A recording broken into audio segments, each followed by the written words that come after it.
Des cours d'eau presque asséchés. Le sud Vienne paye le plus lourd tribut d'une sécheresse qui dure. Pas de pluie ou presque, de mi-juillet à fin octobre, l'épisode est quasiment inédit. Jusqu'au mois de juillet, il y avait de l'eau à ce niveau-là, quoi. Mais depuis le mois de juillet, le manque de pluie fait que la mare s'est asséchée petit à petit. 4 mois de sécheresse ont eu raison de la mare de cet agriculteur. Pourtant, ce n'est pas la seule conséquence du manque de pluie. Denis a déjà dû piocher dans ses stocks de foin pour nourrir ses limousines et investir pour alimenter ses 450 brebis.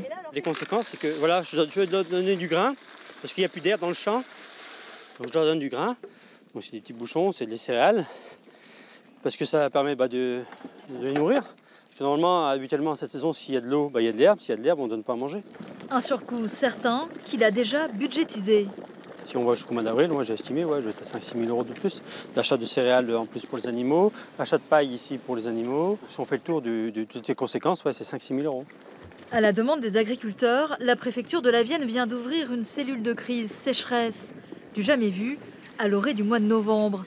Son but, changer les pratiques ou envisager des aides à court terme, même si un classement en calamité agricole reste encore très hypothétique. En ce qui concerne le département de la Vienne, les conditions pour avoir une calamité agricole au titre de la sécheresse ne sont pas réunies parce que la perte de production n'a porté que sur la dernière fauche en réalité et ce n'est pas suffisant puisque pour les calamités on prend la production de l'année.